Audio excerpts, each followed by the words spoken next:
But it is Thursday. It's 11 a.m. Eastern, 8 a.m. Pacific. That means Unscripted with the crack man, Bill Krackomberger. Oh, yeah.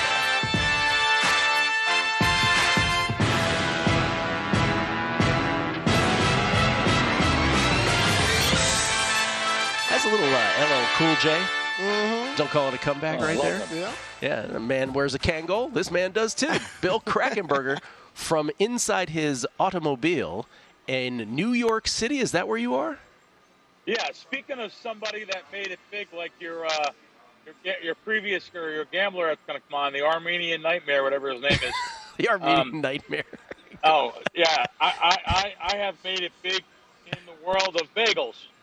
And as you can see here, this is Essa Bagel, my favorite bagel, which I'm about to have sesame seeds all over me. Oh, boy. But as you can see, oh my God, that is a bagel. That's a bagel. I mean, anyway, yeah. What do you got inside that bagel? What's on there, Bill? What was on the bagel? The first one had like, it had like the lox, the onion and stuff. I had that. This one is for later on. I just wanted to open it. This is the dessert one. This is the apple cinnamon cream cheese. Oh, my God. This one puts you in the nursing home. Oh, my God. You're on the way to the nursing home. This one puts you in the nursing home. By the way, the best apple cinnamon cream cheese in the world. Essa Bagel over on First. They have a location on Third. They've been in business like 40 years. Old school bag. Used to be number one. Now there's like 3 or 4 of them that always fight. So I'm here. I'm headed up to now Babe Ruth, Lou Gehrig, Billy Martin, up to their graves. I'm going to visit that. My little cemetery gig I like doing once in a while. James Cagney also in the same cemetery. So I'm headed over there because I'm actually in town. There's a Boxing Hall of Fame dinner and induction for New Jersey. I'm picking up my friend that's driving in from Erie, Pennsylvania, and I'm picking him up. We're driving down Atlantic City. George Foreman, Pinklin Thomas, a lot of big old names that are going to be in there today. And the dinner's tomorrow. It should be a fun time. That's awesome. New Jersey Boxing Hall of Fame, correct? For the state of New Jersey. It's in New Jersey. Yeah. It's in the state of New Jersey, right. I don't want to let the cemetery thing go by without sort of following up on that. So you do that randomly? You just like go to a cemetery and you hang out? Well, here I flew into Newark. I had literally 7 hours to kill. So I decided to hit the bagel place first. Then I'm going to go to I like going to famous cemetery things, and I seen the Pride of the Yankees last week. I haven't seen it in probably 20 years, Lou Gehrig, and I said, you know what, it just affected me different this time. I'm going to go up there, and I always wanted to go to, like, Babe Ruth and Lou Gehrig are buried, like, literally 2 miles apart, approximately, in different cemeteries, and I love James Cagney, the song and dance man, also tough guy, and then Billy Martin, Tommy Dorsey. There's a lot of people that are actually, people may not know, because, I'm old school. You are old school. And I like going to this type of thing. It's a little hobby I have, cemetery tour. It might be a little weird to some people, but it's something I usually do in the off season, just that I have like 7 hours to kill. No, it was either go there or the Bronx Zoo. So I said, let me go to them. I respect anyone who has honor for folks of the past. I respect that. We have too many people on Earth who think that the world started when they were born. So I love that. Yeah, here's a little honor, Gill. $160 that you could that I just got a ticket, and I told the guy, can you give me the ticket as fast as possible? Because I have to go on air. Normally I would have talked my way out of it. Wait, you got a ticket because you illegally parked for this? I did. I illegally. No, I made a turn illegally. He said. Oh. I was still down. I knew I had a red light, and I waited to green light. I thought I did everything right, but I didn't want to argue.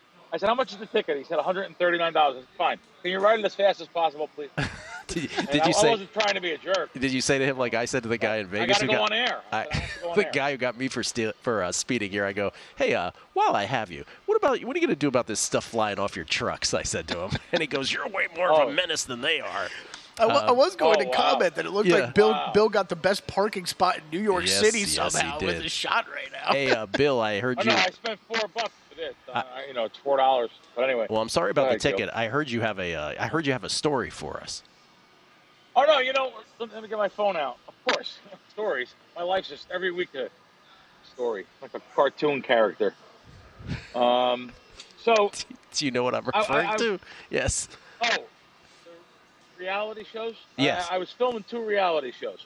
One, you and I filmed down at Circa. Mm-hmm. I filmed last week when I had 10 picks on Jacksonville, and that was a nice end to my Circa life on those 10 picks anyway. You got knocked out of Survivor with 10 Jacksonvilles? Yeah. Oh, 10 man. Jacksonvilles. Yeah. So I had 10 Jacksonvilles on that one. I'm partners with other guys. We still have not many. 3. I don't even want to tell you how much we invested. Exactly what I said. You know what? Great that you said this. Gill, you remember at the beginning of the season we talked about this, about people get upset that you're in with other people. Mm-hmm. Well, let me just tell you, between me, my personal outlay, 10, 16, about 20 some dimes, and that's mostly gone. So, man, people get all weird about it. Oh my God, you get, like you have more than the 10 entries. Well, like John Orlando, we do our podcast. So John, someone in the office said, hey, John and I would like to put $200 each up. Can you put $600 up? I gave them $600. They lost it the first week on Seattle. Like, I'm not complaining, but some people can't afford to put $1,000 in. So I said, yeah, it's a fun thing. Looking back at it now, the millions is probably the way to go. But, only because I would have been in all year. It was a little bit of an overlay. Are you not in millions at all? Oh, no, I have 5 entries in millions. Oh, okay. Yeah. I was wondering. Yeah. You just said. I'm in millions. I'm, by the way, doing good. Yeah. Doing good in millions. You just mean you don't want to do Survivor at all anymore, is what you're saying. I got to tell you something. Not just because of this year. I just think that the outlay of money, I lost a lot of money in the first 3 weeks on football pools. But, it's a big luck factor, as you see. Gill, you would know this. Is 75% of the pool out right now? 73+% are out. Last year at this point, 74+% were out. Yeah, listen, if I had 10 selections, I'd be the king of the world. Sour grapes, which I never normally have. Don't forget it. So, but my purpose is, I was filming 2 reality shows in addition to, it's very difficult this time of the year with podcasts and things and shows. So I was filming the reality show. You and I did a couple segments together on the Circle one. So there was one down at the Westgate that I was taking part of, and the producers, they asked me that, hey, can you, they looked me up, they found me, and then they started asking like crazy questions, Gill, and they just wanted so many different things, help on different areas. Like, listen, when we did action on Showtime, it was Showtime. I don't even know what this Fugazi network is they're doing it on. But anyway, they asked me, like, hey, can you get this person or that person? Well, first, I want to read you some of the text real quick. So they wanted a sports betting, background. And they say, can you jump on a call with one of the bosses? So I jumped on a Zoom call. He's like, listen, I allotted 45 minutes for this. 5 minutes, you're on. You're good. I like to have a sharp side like you.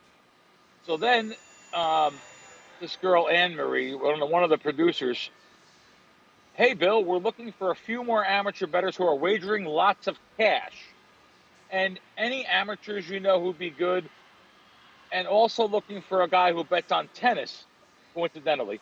For you, Gill. But let me know if you have anyone in mind. So they wanted to know if anyone bets on tennis. They wanted to know if any people are betting a lot of money.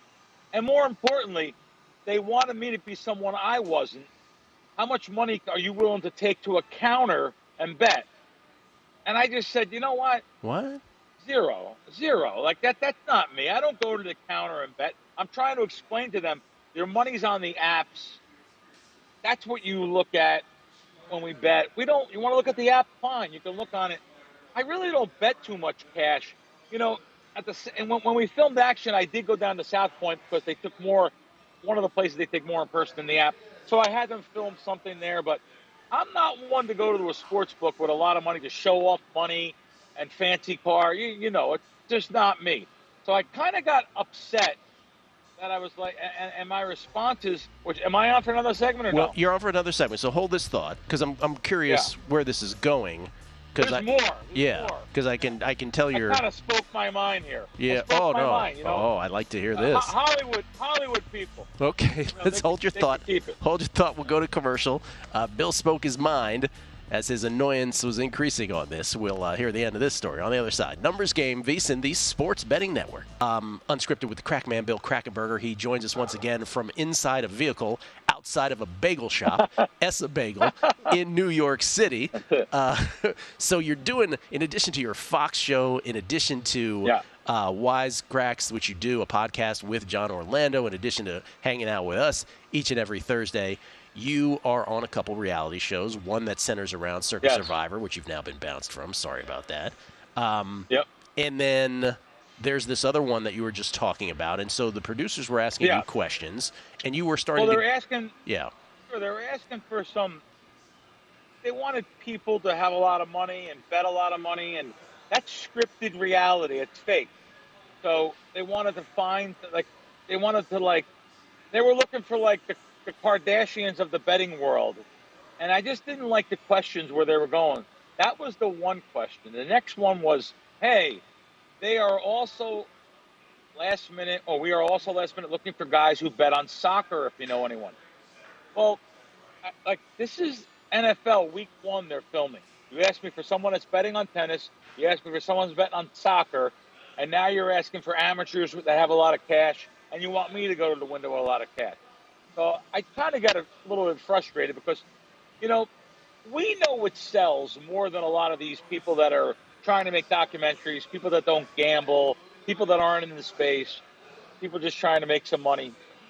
So I already don't really care for these Hollywood types to begin with. So luckily enough, I do pretty good in life. I don't have to worry about if they don't like me or not after I say something. So let me read something to you. I said, hi, it's so hard because I really don't deal with a lot of people here in Vegas.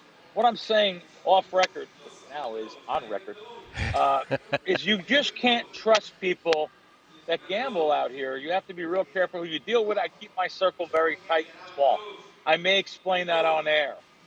Just to explain that part of the gambling and gamblers and stuff and the circle. Every 2, 3, 4 years, there's a fresh faces, man. They get burnt out. They go broke.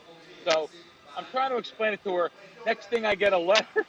And by the way, this is after they told me to come in, work my schedule around when I'm done with my Fox show.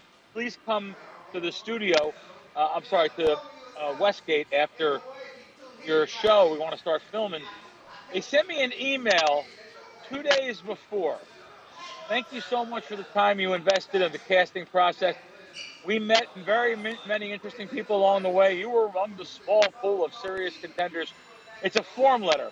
Our apologies for getting to this to you just days before filming. Decisions were making the last day. I cursed them all out because I changed my schedule around to be down there. By the way, they're not filming me. So on a Friday, you pull this BS, and I just kind of probably went overboard a little bit too because this wasn't. They had a 45-minute interview with me, and they got done with it in 5 minutes. They said, "Oh, you're great, you're on," because I'm real. They want BS people betting money. Go to TikTok, go to Instagram. You can find many of these charlatans, con men, scammers, people showing money.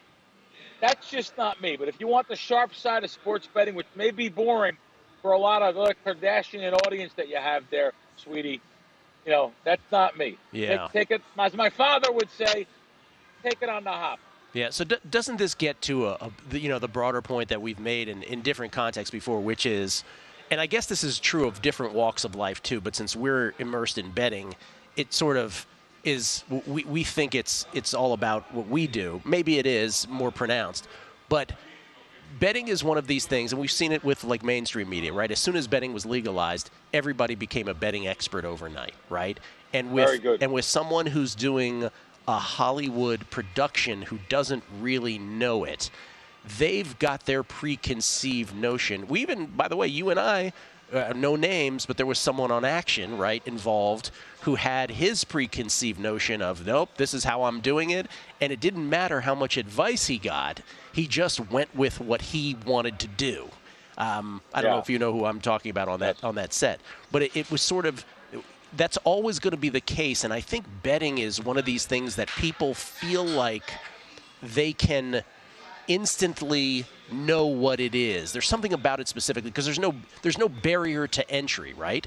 And so they have their central casting notion of it, and it overrides any incoming advice. And it sounds like that's what you experienced with it to some degree. Yeah, I guess. Like you're saying at the beginning, people thought this space was going to be so much bigger. Just think about, I think Bleacher Report's totally out of the gambling space. They had the studios at Caesars. I think, did ESPN close their studios here in Las Vegas? They did. Yeah. Well, they're gone. Another one gone. I mean, think about it. And that's the Mecca, ESPN. Yeah, well, they had a deal. It was a deal with Caesars, and now they're doing their own thing. So, yeah. Right. Now they're doing their own sports book, which should be big.